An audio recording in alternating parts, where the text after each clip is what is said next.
అందరికీ నమస్కారం. పిఎంసి ప్రేక్షకులకు స్వాగతం, సుస్వాగతం.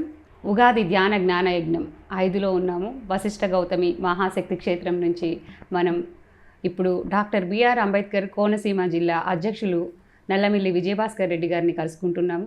నమస్తే సార్. సార్, అసలు మనకి ఈ క్షేత్రం వశిష్ఠ గౌతమి మహాశక్తి క్షేత్రం విశిష్టత ఎలా ఏర్పడింది, దాని గురించి మీ మాటల్లో.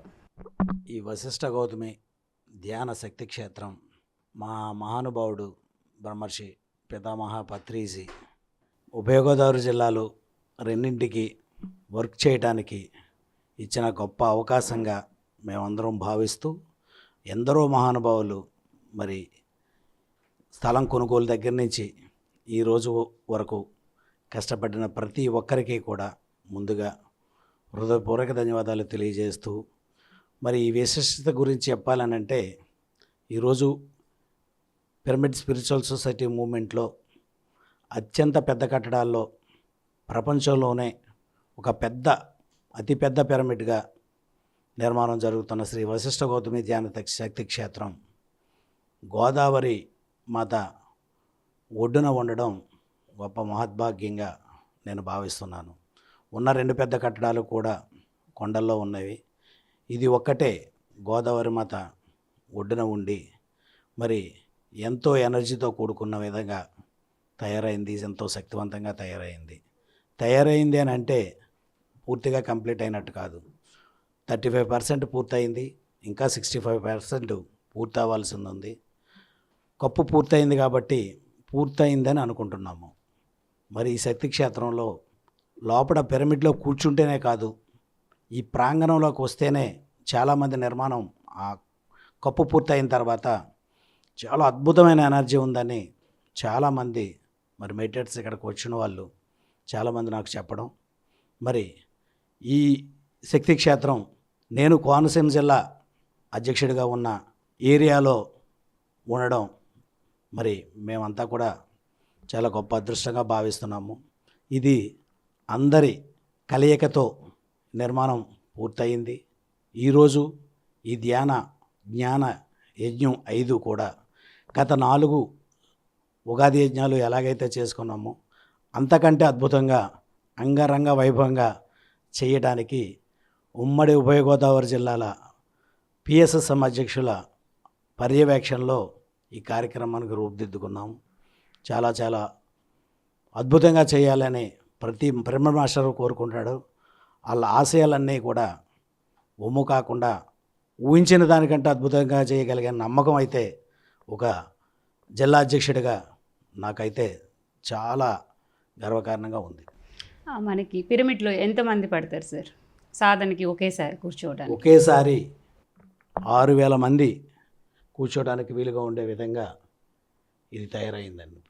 కింగ్ ఛాంబర్, క్వీన్ ఛాంబర్ వాటి గురించి మరి అంటే కింగ్ ఛాంబరు, క్వీన్ ఛాంబర్ వరకు ఎన్నో చోట్ల ఉన్నా కూడా ఇంత విశాలమైన క్వీన్ ఛాంబర్ ఎక్కడా లేదు, కింగ్ ఛాంబర్ ఎక్కడా లేదనేది నాకు తెలిసినంత వరకు.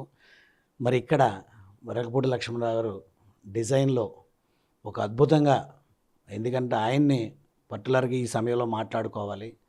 పిరమిడ్ నిర్మాణాలకి పిఎస్ఎస్ఎంకి ఒక పెద్దపీట వేశారు మహానుభావుడు బ్రహ్మర్షి పత్రిజీ. మరి ఆయన ప్లానింగ్లోనే ఈరోజు ఇంత అద్భుతంగా తయారైంది. మరి ఆయనకి ఇప్పుడు ఈ ఇంటర్వ్యూ ద్వారా ఆయనకు కూడా హృదయపూర్వక ధన్యవాదాలు తెలియజేస్తున్నాను. ఇక్కడ ఇంకా క్రిస్టల్ పిరమిడ్, శ్రీచక్ర పిరమిడ్ ఇలా ఉన్నాయని విన్నామండి. అది ఉన్నాయని అన్నారు, మీకు తెలిసినట్టే నాకు కూడా తెలుసు. కానీ అది తయారైన తర్వాత చూడాలి, తయారు చేయిస్తాము. ఏదైతే డిజైన్ ప్రకారంగా నేను ఈ శంకుస్థాపన దగ్గర నుంచి ఉన్నాను. మరి ఈరోజు ఎంతమంది ఎన్ని మార్చాలని అనుకున్నా కూడా ఏదైతే ఫస్ట్ డిజైన్ అయిందో ఆ డిజైనే ఇక్కడ చేయించుకుంటుంది ఈ శక్తి క్షేత్రం. పత్రిజీ ఏం చెప్తుండేవారు? పత్రిజీ మరి ఈ కట్టడాన్ని మరి ఒక తాజ్మహల్గా దీనికి పేరు పెట్టారు. మరి ఆ తాజ్మహల్ కంటే మరి ప్రపంచ వింతల్లో ఒక వింతగా ఒక పిరమిడ్ కూడా ఉంది. మరి తాజ్మహల్ కంటే కూడా ఇంకా అద్భుతంగా యావత్ ప్రపంచం ఇక్కడికి వస్తుందని చెప్పారు. అది దగ్గరలోనే ఒక 2 years తర్వాత పుష్కరాల సందర్భంగా యావత్ ప్రపంచం ఇక్కడికి వస్తుంది. ఆ రోజు ఆ పత్రిజీ కన్నా కళలు రూపం దిద్దుకుంటున్నాయని నేను అనుకుంటున్నాను. ఎలాంటి సూచనలు ఇస్తుండేవారు పత్రిజీ మనకి? అంటే పత్రిజీ సూచనలు అంటే నాకైతే పర్సనల్గా చాలా ఆలోచించారు. నువ్వు ఏది ఆలోచిస్తే అయిపోతుంది అని అనుకోకు, ఆలోచించకపోయినా అవుతుంది, ఆలోచించినా అవుతుంది, ఎప్పుడు జరగాలో అప్పుడే జరుగుతుంది. నేను అలాగే ఆయన చెప్పిన మాటలోనే అలా ఆలోచిస్తూనే ఈరోజు ఇంతవరకు వచ్చింది. ఈరోజు జ్ఞాన యజ్ఞం 5 అద్భుతంగా చేయడానికి సిద్ధంగా ఉన్నాము. పత్రి మేడం వస్తున్నారా? మేడం అయితే వస్తున్నారు. లాస్ట్ ఇయర్ 1 సంవత్సరం ఆవిడకి వీలు కాలేదు. పత్రి మేడం వస్తారు. గురుపత్నిగా ఈరోజు పిఎస్ఎస్ఎంకి దశ దిశ సోనవాల పత్రిజీ మేడం. అమ్మ మార్గదర్శకత్వంలో ఈ 7 రోజులు జరుగుతుంది యజ్ఞం. ఆవిడ మార్గదర్శకత్వంలో ఈ 7 రోజులు ఉభయ గోదావరి జిల్లాల పిరమిడ్ పిఎస్ఎస్ఎం అధ్యక్షుల పర్యవేక్షణలో జరుగుతుంది. కార్యక్రమాలు ఎలా ఉండబోతున్నాయి? కార్యక్రమాలు అయితే నేను ఎప్పుడూ గతంలో పెద్దగా ఇన్వాల్వ్ అవ్వలేదు. కార్యక్రమాల రూపకల్పన చేసేవాళ్ళు వేరేగా ఉన్నారు. ఎక్కడికక్కడ కమిటీలు టీముల రూపంలో ఎవరు బాధ్యతలకు చెప్పి ఆ బాధ్యతల ప్రకారంగా కూడా ఈరోజు మరి అద్భుతమైన ప్లానింగ్ జరుగుతుంది. దాని ప్రకారంగా కార్యక్రమాలు జరుగుతాయి. గతంలో ఎలా అయితే జరిగిందో అంతకంటే ఇంకా బాగుండాలనే ఆలోచనతో ఉన్నట్టు తెలిసింది నాకు. ఇందులో మీ పాత్ర, మీరేం చేయాలనుకుంటున్నారు? మా పాత్ర అంటే ఒక జిల్లా అధ్యక్షుడిగా మరి పిఎస్ఎస్ఎం అధ్యక్షుల పర్యవేక్షణలో జరిగే ఈ కార్యక్రమానికి నా వంతు గతంలో ఎలాగైతే చేశానో అంతకంటే అద్భుతంగా గతంలో చేసినప్పుడు కూడా నేను ఈ అన్నదానానికి సరిపడగా 25% సరుకులు నేను డొనేషన్గా తెచ్చాను. ఈ సంవత్సరం అయితే 50% వరకు తేగలననే నమ్మకంతో ముందుకు వెళ్తున్నాను నేను. అద్భుతం అండి. ఇంకా కార్యక్రమాల రూపకల్పన, అది దాని మెయిన్ ఎలా తీసుకుంటున్నారు? అంటే కార్యక్రమాల రూపకల్పన అంటే నేను ఈ వర్క్ చేయడానికి నాకు అనుభవం ఉన్న దాంట్లో నేనున్నాను. అలాగే మరి సీనియర్ మాస్టర్సు కళాలక్ష్మి గారు, కాకినాడ పిఎస్ఎస్ఎం అధ్యక్షులు అడబాల శ్రీనివాసరావు స్వర్ణ గారు, అలాగే మరి వీళ్ళందరితోటి గతంలో చేసిన నా భార్య అన్నపూర్ణ గారు కూడా ఇందులో ఇన్వాల్వ్ అయినట్టు నాకు తెలుసు. వాళ్ళందరూ కలిసి గతంలో ఎలాగైతే చేశామో ఇప్పుడు కూడా అలాగే అద్భుతంగా ప్లానింగ్ చేస్తున్నారని నాకు తెలుసు. ఇక్కడికి రావటానికి వచ్చిన వారికి వసతి, ఆ సదుపాయాలు అవన్నీ అన్నీ అసలు ఇక్కడ ఏంటంటే అందరికీ తెలుసు, ఉభయ గోదావరి జిల్లాలో అంటేనే ప్రేమ ఆత్మీయతతో పెట్టి తిండి బాగా పెట్టి చంపేస్తారనేది ఒకటి ఉంది. అదే భావంతో గతంలో అన్న వాళ్ళు నన్ను చాలామంది చెప్పారు.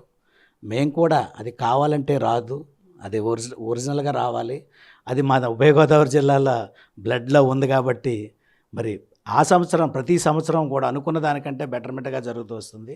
అదే రూపంలో ఇక్కడ వసతికి కానీ భోజనాలకు కానీ ఎటువంటి ఇబ్బంది లేకుండా గెస్టులు కావచ్చు, మెడిటేటర్స్ కావచ్చు, మరి వచ్చి అక్కడ ప్రోగ్రామ్స్కి వచ్చిన వాళ్ళకి కానీ అన్ని సదుపాయాలు అద్భుతంగా ఏర్పాటు చేయాలనే ఆలోచనలో గతంలో ఏదైనా జరిగిన చిన్న చిన్న లోటుపాట్లు ఉన్నా కూడా అవి కూడా సర్దుబాటు చేసుకుని బాగా చేయాలని మాత్రం మేము పిఎస్ఎస్ఎం అధ్యక్షులు మాట్లాడుకోవడం జరిగింది. పుష్కరాలప్పుడు ఆ తర్వాత మనకి ఈ ధ్యాన జ్ఞాన యజ్ఞాలు మొదలైన తర్వాత వచ్చిన వారందరికీ అనుభవమే ఇక్కడ వసతులు కానివ్వండి, భోజనాలు కానివ్వండి ఎలా ఉంటాయి ఏంటివి అనేది. కాకపోతే కొత్త వాళ్ళు కూడా ఎక్కువ శాతం వస్తున్నారు కాబట్టి వారి కోసం కొన్ని ప్రశ్నలు అడగడం అనమాట. ఇక్కడికి రావాలంటే రవాణా మార్గం గురించి చెప్పండి. రవాణా మార్గం అంటే చాలామందికి తెలిసి ఇటు రావులపాలెం, ఇటు రాజమండ్రి రైల్వే స్టేషన్లో దిగినా బస్ స్టాండ్లో దిగినా కూడా ఓన్లీ 10 to 15 కిలోమీటర్స్ లోపు. రావులపాలెం దిగినా కూడా ఇక్కడికి రావాలంటే 17 కిలోమీటర్స్ ఎంతో ఉంది. అక్కడి నుంచి బస్సులు ఉంటాయి కంటిన్యూగా, ఇక్కడి నుంచి బస్సులు ఉంటాయి, ఆటో సదుపాయాలు అక్కడి నుంచి ఉన్నాయి, ఇక్కడి నుంచి ఉన్నాయి. ఇక్కడ రోడ్డు మీద దిగిన తర్వాత లోపలికి రావడానికి అయితే మాత్రం ఇక్కడ కమిటీ ఆటోలు కూడా సర్దుబాటు చేయడం జరుగుతుంది. మరి ఆ ఆటోలు కూడా ఫ్రీగానే ట్రాన్స్పోర్ట్ చేస్తారు. ఒక పిరమిడ్ ధ్యానులైనా ఎవరైనా రావచ్చండి ఈ కార్యక్రమానికి? పిరమిడ్ ధ్యానులే కాదు, ప్రాపంచికంగా ఉన్న వ్యక్తులు కూడా ఈ మార్గంలోకి రావాలని తప్పిస్తున్న ప్రతి ఒక్కరికి కూడా సాధారణంగా ఆహ్వానం పలుకుతున్నాము. అందరూ రావాలి. ఈరోజు మీరన్న కొత్త వాళ్ళు అన్నారు చూడండి, ఇవాళ కొత్త వాళ్ళు వస్తున్నారు అని అంటే అది ఆ రోజు ఒక పిరమిడ్ మెడిటేషన్ ఛానళ్ళు ఏర్పాటు చేసిన మహానుభావుడు ముందుగానే ఊహించి ఈరోజు చాలామంది కొత్త వాళ్ళు పిఎంసి చూసి ఆ పిఎంసి ద్వారా సత్యాన్ని తెలుసుకుని ఈ మార్గంలోకి రావాలి, ఈ సత్య మార్గంలోకి మేము రావాలనే ఉద్దేశంతో వాళ్ళు రావడానికి సిద్ధంగా ఉన్నారు. మేము వాళ్ళందరినీ కూడా సాదరంగా ఆహ్వానిస్తున్నాం ఇక్కడ. థ్యాంక్ యూ అండి. మాస్టర్స్ చూశారు కదండి మన విజయభాస్కర్ రెడ్డి గారి మాటల్లో ఈ క్షేత్ర మహిమ ఇక్కడికి ఎలా రావాలి ఏంటి అన్నది. మరి అందరూ తప్పనిసరిగా మీరు రావాల్సిందిగా మరీ ప్రార్థిస్తున్నాము. అందరికీ ఇదే ఆత్మీయ ఆహ్వానంగా స్వీకరించి అందరూ రావాల్సిందిగా ప్రార్థన.